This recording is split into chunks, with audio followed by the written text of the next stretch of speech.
Now, Trump's enemies may hate to admit it. They may never admit it. They will never admit it. But Trump proved in that moment and in the weeks and months that followed that he is a man of exceptional courage. He was shot. A few weeks later, he was nearly shot again. It takes immense courage to continue along unfazed, still campaigning, still appearing in front of massive crowds, even after a bullet came half an inch from blowing a hole in your skull. Hey everybody, how are you doing today? This is Matt Walsh, and he is giving us his case for Trump in this time right before the election. So let's have a listen. And if you do like the things that I've been bringing to you, thank you very much, people. Please give me that, hit that like button, and please hit that subscription. It really lets me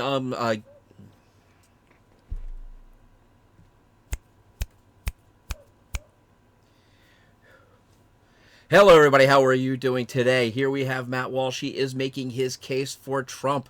And it seems he did come a little bit late to this, but at least he got there. So thank you all very much for joining me today. If you do like this content and content like it, please give me that like hit. Please hit me that subscription. It does help with the algorithm. Thank you all very much. Let's take a listen. Donald Trump first entered the political scene almost a decade ago. I did not like him. That is a generous way of putting it. I really didn't like him. The only thing I knew about Trump at the time, aside from the fact that he was a reality TV star, was that he was a longtime Democrat from New York who was friends with all of the worst people in media and politics. And all of those people hate him today and openly root for his political and physical demise. But that wasn't the case in the early days of Trump's political life. So back in those days, I thought that Trump was a leftist infiltrator. I thought that no matter what he promised, he would govern from the left. I thought that electing him would be the same as electing a far-left Democrat because that's what he was, I believed. Now, it turns out I was wrong. Not for the first time, sadly not for the last, but I was wrong. Trump did not govern like a Democrat infiltrator sent by the Clintons to destroy the Republican Party from within, a conspiracy theory that I admit I once entertained. If he had governed that way, then they wouldn't have spent the last 4 years trying to send him to prison or, failing that, to the morgue.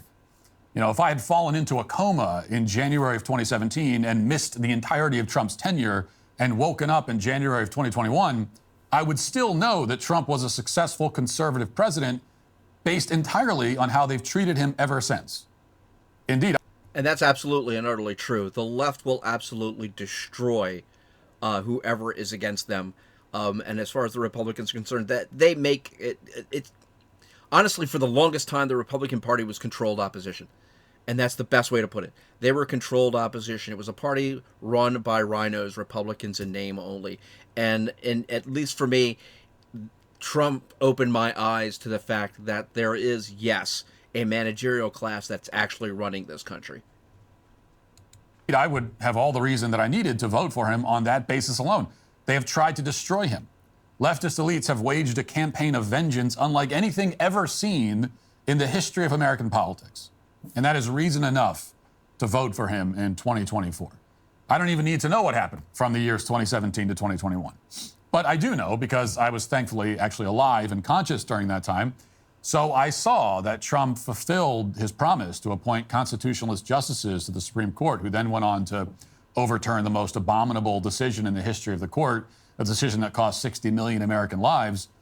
I saw that Trump enforced our immigration laws and defunded sanctuary cities and sent criminal illegal aliens to prison. I saw that Trump's time in office was also a time of relative peace all over the globe. He prevented wars rather than starting them, which was a kind of a novel strategy, at least compared to every other president in my lifetime. And I saw that Trump presided over a strong and growing economy. The unemployment rate hit a low not seen in 50 years. Manufacturing jobs started coming back to America. The stock market hit record highs. I saw all of that. We all saw it if we were paying attention. And here's what we did not see. That would be any of the dystopian horrors that Trump's opponents keep warning us he will visit upon us. He did not govern like a fascist tyrant drunk on his own power. He did not install himself as dictator for life, which is why he's running for re-election. In fact, he exercised great restraint He didn't start any new wars. He didn't move to expand his own executive powers. He didn't even issue that many executive orders compared to the 3 most recent presidents before him. So that's why I'm voting for Trump. Why I believe you should too. He earned our vote. He earned it by governing successfully and leading competently. Trump was already a good president, which is very compelling evidence that he will be a good president. Now, nothing is sure in this life. You cannot predict the future with absolute certainty. Yet you can be extremely confident that someone can do a job well if they've already done it well. So that's the best selling point for Donald Trump as I see it. The best selling point is who he is and what he's done. But the second best selling point is who he isn't. And he isn't Kamala Harris. Now, I'm voting for Trump because we need him in the White House. I'm also voting for him because we need to keep Kamala Harris out of the White House. Absolutely.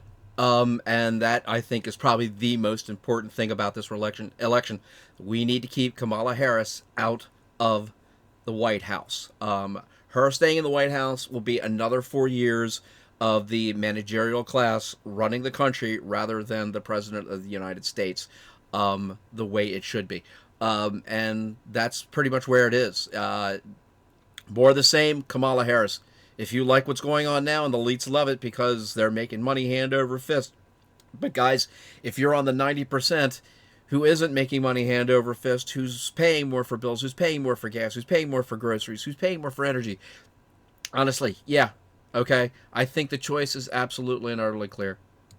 Now, I'm not going to spend a lot of time making the case against Kamala Harris here. I've done that literally every day on the show for the past 3 months.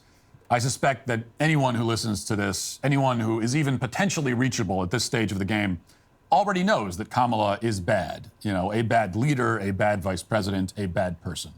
Totally unqualified for the job she currently holds, even less qualified for the job she wants to hold. She is a far-left radical. No matter how much she's backtracked over the past couple of months, her record speaks for itself. She wants to open our borders, defund our police, start more wars, kill more babies, take more money out of our pockets, destroy our free speech rights, make the world less safe, make our communities less safe.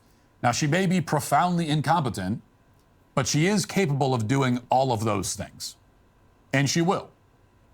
And that's the point that I want to emphasize. Kamala Harris may be a bumbling, empty-headed buffoon, but she does have an agenda, and she will use the powers of the presidency to enact it. And it will be a catastrophe for your family and for mine. Now, I would vote against Kamala Harris no matter who she was running against. I'd vote for a houseplant over her. We've already had one of those running the country for 4 years.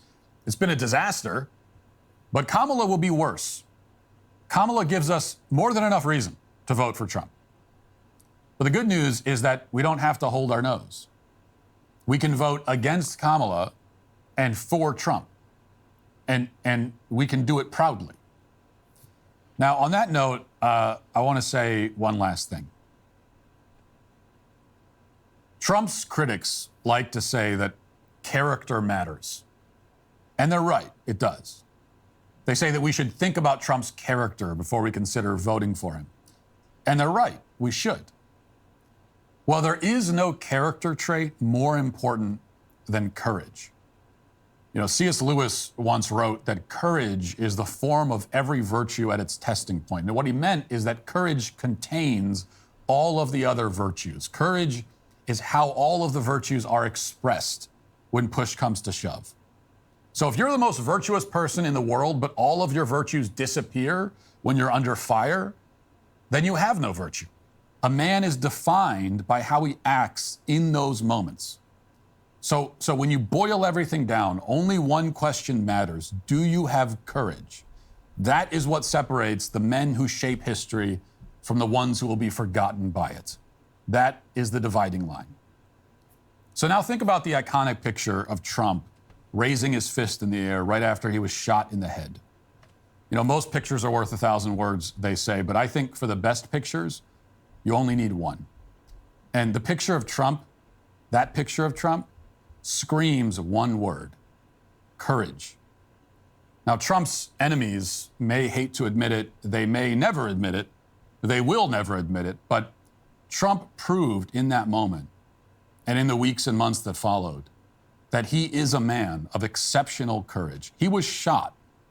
A few weeks later, he was nearly shot again. It takes immense courage to continue along unfazed, still campaigning, still appearing in front of massive crowds, even after a bullet came half an inch from blowing a hole in your skull. The best thing that I can say about Trump, the thing that most testifies to his character, is that if I had spent the month of July living in a cave, and I only reemerged in August, and I had been following Trump closely ever since, I would never know that he escaped death by 10 millimeters. That's because the media has done everything they can to bury it and pretend it never happened. But it's also because Trump is so completely unshaken by the event. He just doesn't come off like a man who just suffered a severe trauma, though he did. When you face down your own mortality and are not remotely rattled by the experience, and then you continue to put yourself in vulnerable positions because you simply refuse to run and hide, you have courage. You, in fact, have shown a kind of courage that nobody in American politics today has ever shown. Nobody. Trump's relentlessly theatrical enemies have to invent all kinds of fantastical threats that they are supposedly facing. They pretend that Trump is some sort of existential danger to them, that their lives hang in the balance. But it's all performance. We know that. The truth is that most of them are living lives of great comfort, and the irony is that if Trump wins, their lives will only become more comfortable as the economy improves. So they're not facing down any threats. They aren't showing any courage. They don't know what courage is. Okay, they're on the same side as Hollywood and the media and corporate America and almost every powerful person in D.C. I will posit this. At the end of Trump's first term, if you took a look at the amount of money controlled by the top percent of the population versus the lower part of the population, you'll find out that the top 20% or the top 5% that owns 20% of all the basically wealth within this country, you'll find out that they were actually losing ground and more money was coming back into the middle class and the lower classes than was going back into the upper classes. And that's one of the reasons why Trump had to go. That's the safest position you can possibly be in. They are safe. Trump is the one who is literally under fire. Trump has actually taken a bullet in real life. It is not a performance for him. So, when it comes to character, Trump is not a perfect man. Neither am I. Neither are you. But what I know is that when the bullets were flying, he stood tall. And that's the kind of man I want in the White House. It's the kind of man we'll need in the times ahead. So there you have it, folks. That is Matt Walsh's case for Donald Trump this coming election in 2024.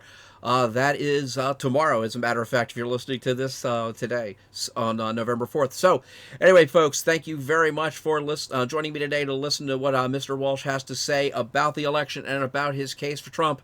Thank you all very much. As I said before, please give me those comments. Let me see what you think. Was that the defining moment for you as far as Trump is concerned?